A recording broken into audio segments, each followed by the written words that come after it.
Motivation से bill नहीं भरे जाते। ये लाइन मैंने कहीं पढ़ी थी और मेरे दिमाग में अटक गई। हाँ हाँ, बहुत कड़वी लेकिन उतनी ही सच्ची बात है। मोटिवेशन सुबह की कॉफी जैसा है। आपको जगा तो सकता है लेकिन पूरा दिन दौड़ा नहीं सकता। बिल्कुल। और आज हम इसी सीधी सपाट सोच पर आधारित एक किताब के सारांश पर बात करने वाले हैं, नेवर स्टे ब्रोक।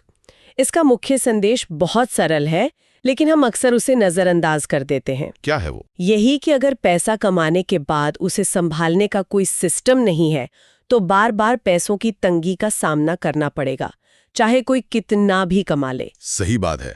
और यहाँ दिलचस्प बात यह है कि सोर्स किसी जादुई फॉर्मूले या अमीर बनने के सीक्रेट्स की बात नहीं करता। नहीं, बिल्कुल नहीं। इसका लहजा एकदम सीधा है, मतलब ब्रूटली ऑनेस्ट। ये पूरी चर्चा इस बात पर है कि कैसे एक मजबूत, शायद थोड़ा बोरिंग सा लगने वाला सिस्टम हर रोज के मोटिवेशनल कोट से कहीं ज्यादा जरूरी है। तो चलिए इसी पर गहराई से बात करते हैं। सबसे जरूरी सवाल से शुरू करते हैं। लोग पैसों की तंगी में फंसते ही क्यों हैं? आखिर गड़बड़ होती कहाँ है?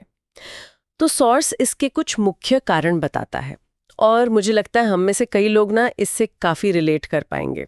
पहला तो बहुत ऑब्वियस है, कम या अस्थिर आमदनी। लेकिन जो दूसरा कारण है वो ज्यादा खतरनाक है, लाइफस्टाइल इन्फ्लेशन। हाँ, ये लाइफस्टाइल इन्फ्लेशन एक ऐसा मीठा जहर है जिसके बारे में ज्यादा बात नहीं होती। सही कहा। इसका सीधा सा मतलब है, जैसे ही आमदनी बढ़ी, खर्चे भी उसी अनुपात में या उससे भी ज्यादा तेजी से बढ़ जाते हैं। मतलब प्रमोशन मिला, सैलरी 20% बढ़ी और तुरंत दिमाग में बड़ी गाड़ी या महंगे वेकेशन का प्लान 30% बड़ा हो गया। बिल्कुल। और नतीजा ये होता है कि ज्यादा कमाने के बाद भी महीने के अंत में हालत वही की वही रहती है, कभी कभी तो और खराब हो जाती है। और ये सिर्फ बड़ी चीजों के बारे में नहीं है ना? नहीं, बिल्कुल नहीं। ये छोटी छोटी आलोकों में घुस जाता है। जहां पहले हफ्ते में एक बार बाहर खाते थे, अब 3 बार खाने लगते हैं। नॉर्मल कॉफी की जगह वो महंगी वाली लाटे पीने लगते हैं। ये छोटे छोटे अपग्रेड्स कब मिलकर एक बड़ा बोझ बन जाते हैं, पता ही नहीं चलता। ये एक मनोवैज्ञानिक जाल है। हम खुद को अपनी मेहनत के लिए इनाम देना चाहते हैं, जो कि गलत नहीं है। हाँ।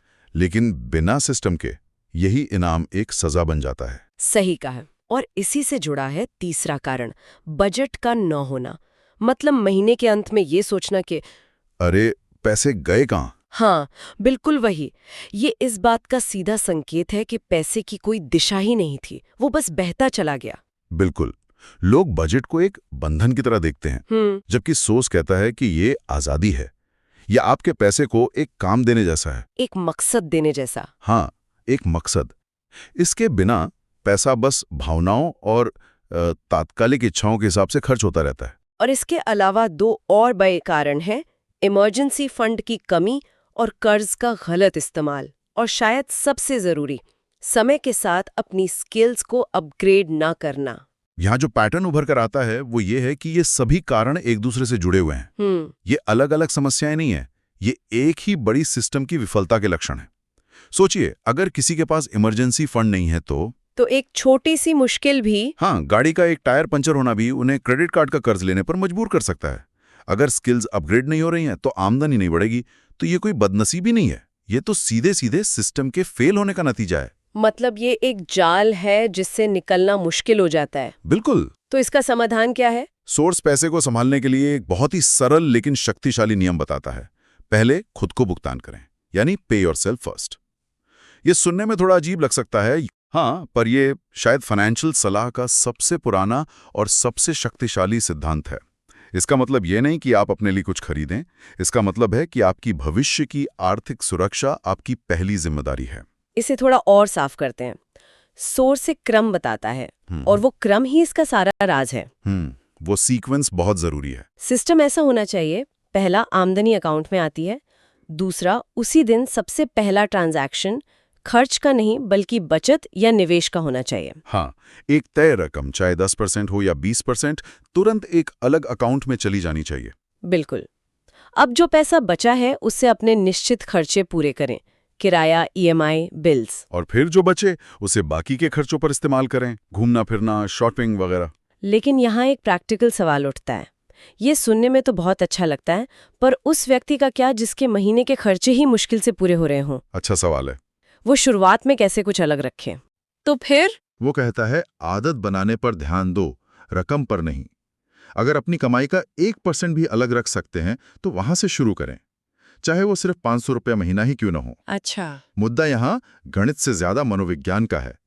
जब आप पहले पैसा अलग रखते हैं तो आप अपने दिमाग को ये संकेत देते हैं कि बचत मेरी प्राथमिकता है, और फिर आपका दिमाग बाकी बची हुई रकम में गुजारा करने के रास्ते खोजने लगता है। ये मानसिकता को पूरी तरह से पलट देता है। हाँ, खर्च के बाद जो बचा उसे सेव करने के बजाय यह है सेव करने के बाद जो बचा है उसे खर्च करने पर जोर देता है। ये मानसिकता वाला पॉइंट बहुत दमदार है। अब जब दिमाग को ट्रेन करने की बात हो ही रही है तो बजट पर आते हैं। कई लोगों को बजट शब्द से ही डर लगता है ना? हाँ, ऐसा लगता है कि कोई रोक टोक करेगा। बिल्कुल, लेकिन सोर्स यहाँ एक बहुत ही प्रैक्टिकल तरीका बताता है, 50-30-20 का नियम। हाँ, ये एक बेहतरीन फ्रेमवर्क है, खासकर उनके लिए जो अभी शुरुआत कर रहे हैं। पर सोर्स ये भी कहता है कि ये कोई पत्थर की लकीर नहीं है। सही है। तो ये नियम कहता है कि अपनी टैक्स के बाद की आमदनी को 3 हिस्सों में बांटें। 50% जरूरतों पर, मतलब किराया, बिल, राशन, जिसके बिना गुजारा मुश्किल है। हाँ। 30% इच्छाओं पर, जैसे बाहर खाना, घूमना, शॉपिंग, और बाकी 20% सीधे बचत, निवेश और कर्ज चुकाने के लिए। और इसमें एक और बात है, अगर आमदनी कम है तो सबसे पहले इच्छाओं वाले 30% वाले हिस्से में कटौती करने की सलाह दी गई है। उसे 20% या 15% पर ले आएं। हाँ, पर कोशिश करें कि बचत वाला 20% का हिस्सा बना रहे। इस नियम की खूबसूरती इसकी सादगी में है। आपको हर एक रुपए का हिसाब रखने की जरूरत नहीं। बिल्कुल, बस 3 बड़े बर्तनों का ध्यान रखना है। और जब आप हर खर्च को जरूरत और इच्छा में बांटना शुरू करते हैं तो एक बहुत दिलचस्प चीज होती है। क्या? आपको पहली बार साफ साफ दिखने लगता है कि आपका पैसा असल में जा कहाँ रहा है। कई बार जो चीज हमें जरूरत लगती है वो असल में एक इच्छा होती है। जैसे रोज बाहर से कॉफी खरीदना। बिल्कुल, ये हमें जगाने के लिए जरूरत लग सकती है, लेकिन असल में एक इच्छा है जिसे घर पर कॉफी बनाकर भी पूरा किया जा सकता है। और यहीं से पैसे बचाने की गुंजाइश निकलती है। अब बात करते हैं कर्ज की। मुझे सोर्स की ये बात बहुत अच्छी लगी कि हर कर्ज बुरा नहीं होता। बिल्कुल, सोर्स अच्छे और बुरे कर्ज में बहुत साफ फर्क बताता है। अच्छा कर्ज वो है जो भविष्य में आपकी आमदनी बढ़ाने की क्षमता रखता हो, जैसे कोई स्किल सीखने के लिए एजुकेशन लोन। हाँ, वो एक निवेश है। और बुरा कर्ज वो है जो सिर्फ आपकी लाइफस्टाइल को फंड करने के लिए हो, जैसे नया फोन खरीदने के लिए क्रेडिट कार्ड पर EMI बनवाना। ये अच्छा कर्ज और बुरा कर्ज वाली बात मेरे लिए तो आंखें खोलने वाली थी। मैं हमेशा सोचती थी कि हर तरह का लोन एक बोझ ही होता है। नहीं, ये एक टूल भी हो सकता है। तो कोई फर्क कैसे करे? इसकी कोई सरल कसौटी है? सबसे सरल कसौटी है खुद से एक सवाल पूछना, क्या ये कर्ज लेकर मैं जो चीज खरीद रहा हूं वो मेरी भविष्य की कमाई की क्षमता को बढ़ाएगी? अगर जवाब मजबूती से हाँ है तो ये अच्छा कर्ज हो सकता है। अगर नहीं है या शायद है तो ये बुरा कर्ज है। और सोर्स की सलाह बहुत साफ है, सबसे ज्यादा ब्याज वाले बुरे कर्ज को जितनी जल्दी हो सके खत्म करो। जैसे क्रेडिट कार्ड का कर्ज। हाँ, वो लिस्ट में सबसे ऊपर आता है। तो अब तक हमने पैसे को संभालने यानी रक्षात्मक खेल की बात की, लेकिन सिर्फ बचत करने से काम नहीं चलेगा, आक्रामक खेल भी खेलना होगा, यानी आमदनी बढ़ाना। बिल्कुल, और इसके लिए सोर्स एक सीधा फॉर्मूला देता है जिसके 3 मुख्य आधार हैं, और ये तीनों एक दूसरे के बिना अधूरे हैं। पहला है स्किल, यानी आपके पास ऐसी क्या काबिलियत है जिसके लिए बाजार पैसा देने को तैयार है। दूसरा है सेल्स या कम्युनिकेशन, क्या आप अपनी उस स्किल को सही तरीके से बेच सकते हैं। और तीसरा है नेटवर्क, आपके संपर्क। बिल्कुल, अगर हम इसे बड़ी तस्वीर में देखें तो ये सिर्फ खर्च घटाने से आगे जाकर सक्रिय रूप से संपत्ति बनाने की बात है। मान लीजिए किसी को ग्राफिक डिजाइनिंग आती है, ये हुई स्किल। ठीक है, लेकिन अगर वो किसी को बता ही नहीं पाता कि वो अच्छी डिजाइन बनाता है, ये हुई कम्युनिकेशन की कमी, तो उसकी स्किल का कोई फायदा नहीं। और अगर उसके पास नेटवर्क नहीं है तो उसे काम मिलेगा कैसे? इसलिए ये तीनों साथ चलते हैं। सोर्स कहता है कि अपनी नौकरी के अलावा हफ्ते में 5-10 घंटे किसी साइड काम को देना शुरू करें। ये एक बहुत महत्वपूर्ण बात है। अब आते हैं सुरक्षा कवच पर। चाहे हम कितनी भी अच्छी प्लानिंग कर लें, जीवन में मुश्किलें तो आती हैं। इसके लिए सोर्स इमरजेंसी फंड पर बहुत जोर देता है। इसे नजरअंदाज करना शायद सबसे बड़ी वित्तीय गलती है। ये एक मजबूत घर बनाने जैसा है। आप छत बनाने से पहले नींव बनाते हैं, है ना? इमरजेंसी फंड वही नींव है। सोर्स का लक्ष्य है कि आपके पास कम से कम 3 से 6 महीने के जरूरी खर्चों के बराबर रकम एक अलग सेविंग्स अकाउंट में जमा हो। और ये पैसा निवेश के लिए नहीं है, इसे शेयर बाजार में नहीं लगाना है। नहीं, बिल्कुल नहीं। ये सिर्फ सुरक्षा के लिए है। सोर्स की एक लाइन है, बिना इमरजेंसी फंड के हर छोटी समस्या एक बड़ा वित्तीय संकट बन जाती है। सोचकर देखिए, किसी की गाड़ी खराब हो गई और 20,000 रुपए का खर्चा आ गया। अगर उसके पास इमरजेंसी फंड है तो ये बस एक परेशानी है, वो पैसे निकालेगा और काम हो जाएगा। लेकिन अगर फंड नहीं है तो यही 20,000 रुपए का खर्चा उसे क्रेडिट कार्ड इस्तेमाल करने पर मजबूर करेगा। और फिर वो ब्याज के जाल में फंस जाएगा। बिल्कुल, एक छोटी सी घटना उसे महीनों के लिए कर्ज में फंसा देती है। सही बात है। और इसी से जुड़ा है बचत और निवेश की मानसिकता को समझना। लोग अक्सर इन दोनों शब्दों को एक दूसरे की जगह इस्तेमाल करते हैं। हाँ, और इस फर्क को समझना बहुत जरूरी है। सोर्स है ना बहुत अच्छे से समझाता है।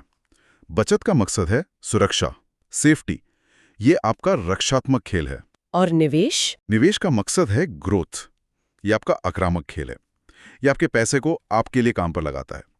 दोनों ही बेहद जरूरी हैं। सिर्फ बचत करने से आपकी संपत्ति बहुत धीरे धीरे बनती है, क्योंकि महंगाई उसे खाती रहती है। सही। और बिना बचत के बफर के सिर्फ निवेश करना बहुत जोखिम भरा हो सकता है।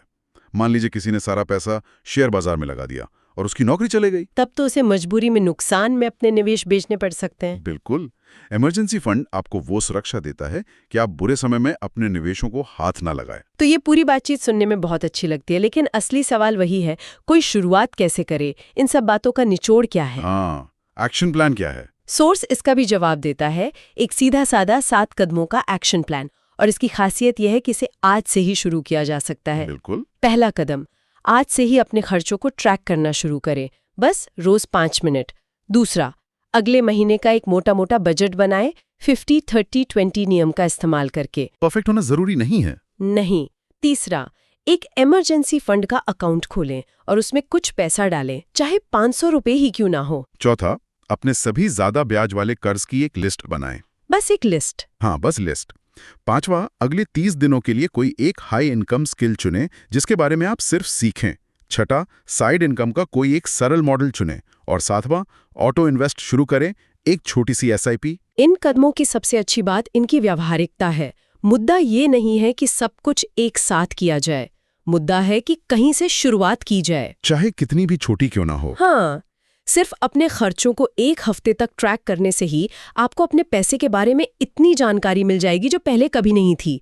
एक छोटी SIP शुरू करने से निवेश की आदत बनती है। रकम से ज्यादा आदत महत्वपूर्ण है। बिल्कुल। ये छोटे छोटे लगातार उठाए गए कदम मिलकर ही एक मजबूत सिस्टम बनाते हैं। तो कुल मिलाकर संदेश साफ है, वित्तीय स्वतंत्रता किसी लॉटरी या सिर्फ पॉजिटिव सोच से नहीं मिलती।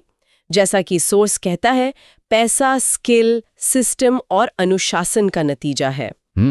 मोटिवेशन आपको जिम की मेंबरशिप दिला सकता है, लेकिन सुबह 5 बजे उठकर जिम जाने के लिए आपको एक सिस्टम और अनुशासन ही चाहिए। पैसों का खेल भी ठीक वैसा ही है। और इसी सोच पर हम आज की चर्चा समाप्त करते हैं। सोर्स पैसे को मैनेज करने के लिए एक सिस्टम बनाने पर ध्यान केंद्रित करता है। सोचने वाली बात यह है, इस पूरे सिस्टम का वो कौन सा सबसे छोटा, सबसे आसान हिस्सा है जिसे आज ही शुरू करने से किसी की वित्तीय जिंदगी में सबसे बड़ा सकारात्मक बदलाव आ सकता है। क्या ये सिर्फ एक दिन के खर्च को किसी डायरी में लिखना है, या अपने वॉलेट से सिर्फ 100 रुपए निकाल कर एक अलग डिब्बे में रखना है जिसे इमरजेंसी फंड का नाम दिया हो? बिल्कुल। सिस्टम की शुरुआत हमेशा एक छोटे, लगभग हास्यास्पद रूप से आसान सोचे समझे कदम से होती है।